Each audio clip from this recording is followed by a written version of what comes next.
प्यारे बच्चों, नमस्कार। स्वागत है आपका आपके ही अपने YouTube चैनल संस्कृतानुराग पर। बच्चों, आज मैं संस्कृत शब्द रूपों की श्रृंखला में आपके लिए सर्वनाम शब्दरूप को लेकर आया हूँ और सर्वनाम शब्दरूप के अंतर्गत आज मैं तत् शब्दरूप तीनों लिंगों में प्रस्तुत करने जा रहा हूँ। यह शब्दरूप विभिन्न कक्षाओं के लिए उपयोगी है, अतः इस शब्दरूप को समझ लेना आपके लिए आवश्यक है, क्योंकि यदि आप इसे अच्छी तरह से समझ लेते हैं तो आपको आपकी आगामी परीक्षाओं में काफ़ी सुविधा होगी। तो प्रस्तुत है सर्वनाम शब्दरूप तत्।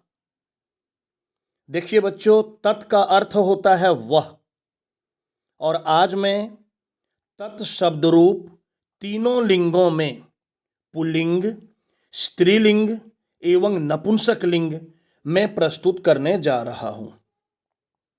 बच्चों, आपको तो पता ही है कि संस्कृत में 3 प्रकार के वचन होते हैं, एक वचन, द्विवचन एवं बहुवचन।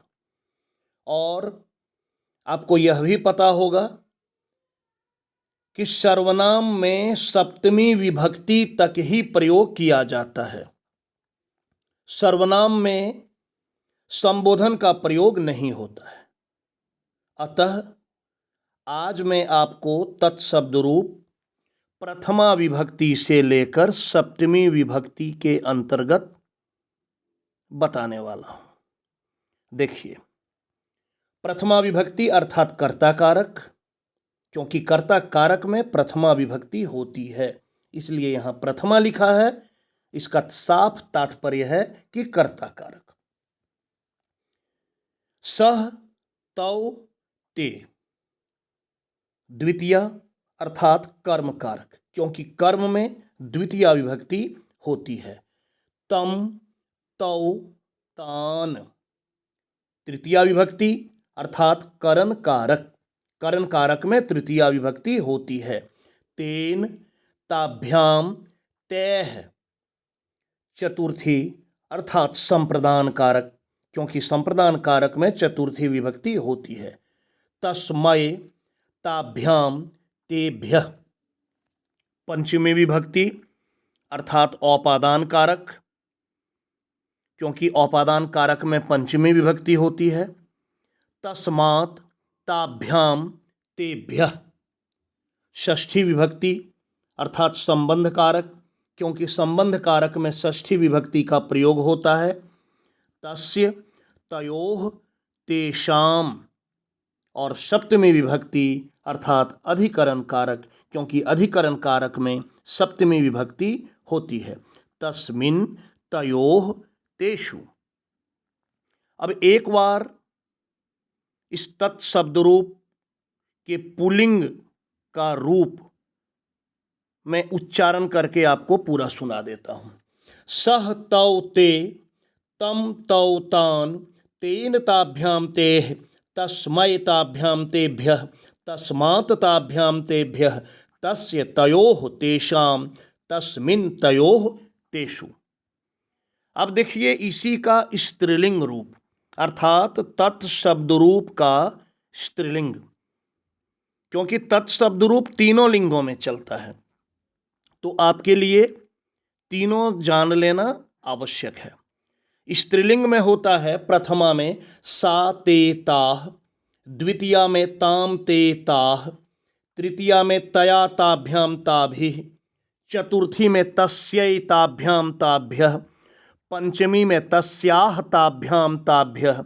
षष्ठी में तस्याः, तयोः, तासां। सप्तमी में तस्यां, तयोः, तासु। एक बार फिर से सुन लीजिए। सा, ते, ताः। ताम, ते, ताः। तया, ताभ्याम, ताभिः। तस्यै, ताभ्याम, ताभ्यः। तस्याः, ताभ्याम, ताभ्यः। तस्याः, तयोः, तासां। तस्यां, तयोः, तासु। अब देखिए नपुंसक लिंग में प्रथमा विभक्ति में तत्, ते, तानि। द्वितीया में भी समान होगा, तत् ते तानि। और बच्चों, आपको यह जानकर खुशी होगा कि तत् शब्द रूप नपुंसक लिंग में आपको तृतीया से लेकर सप्तमी तक याद करने की आवश्यकता ही नहीं है। आप जानना चाहेंगे कि क्यों?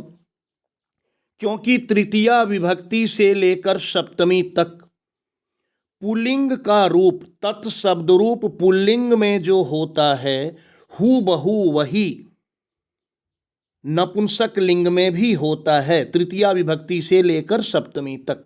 तो यदि आप पुल्लिंग का रूप याद कर लिए तो नपुंसक लिंग आपको खुद ब खुद हो जाएगा, याद करने की आवश्यकता नहीं है।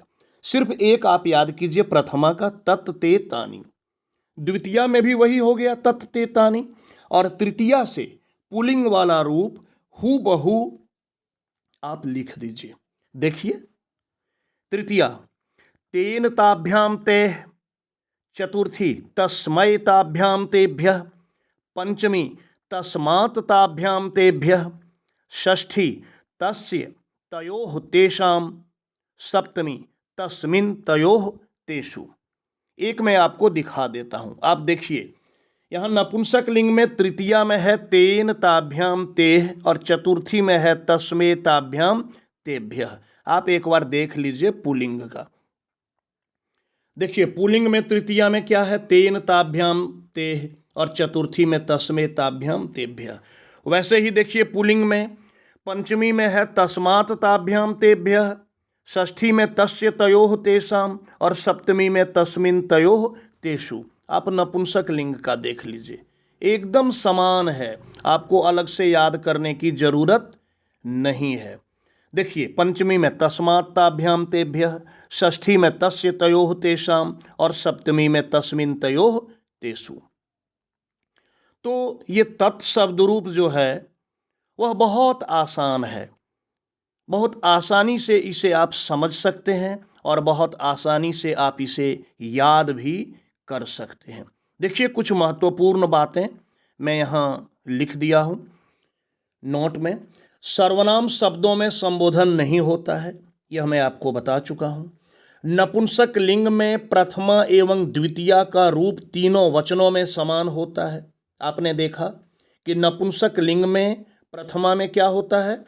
तत् ते तानि, और द्वितीया में क्या होता है? वही चीज तत् ते तानि। उसके बाद देखिए, नपुंसक लिंग में तृतीया से लेकर सप्तमी विभक्ति तक का रूप पुल्लिंग की तरह होता है। यह मैं आपको बता चुका हूँ, दिखा भी चुका हूँ। पुल्लिंग का रूप और नपुंसक लिंग का रूप दोनों ही समान है। तो कुल मिलाकर यह शब्द रूप बहुत ही आसान है, इसे आप बहुत आसानी से समझ सकते हैं और याद भी कर सकते हैं। तो प्यारे छात्रों, अगर आपको आज का मेरा यह वीडियो पसंद आया हो तो कृपया इसे आप लाइक, कमेंट एवं शेयर करके मुझे प्रोत्साहित करने का कार्य करें, ताकि आगे आपके लिए मैं और भी बेहतर एवं उपयोगी वीडियो बनाने का कार्य करता रहूं। साथ ही मेरे इस चैनल संस्कृतानुराग को यदि आप अब तक सब्सक्राइब नहीं किए हैं तो इसे आप अवश्य सब्सक्राइब कर लें एवं नोटिफिकेशन को भी ऑन कर लें, ताकि मेरे द्वारा इस चैनल पर अपलोड किए गए प्रत्येक वीडियो की सूचना सर्वप्रथम आपको प्राप्त हो सके। तो बच्चों, आज के लिए इतना ही। सबों को मेरी ओर से बहुत बहुत धन्यवाद।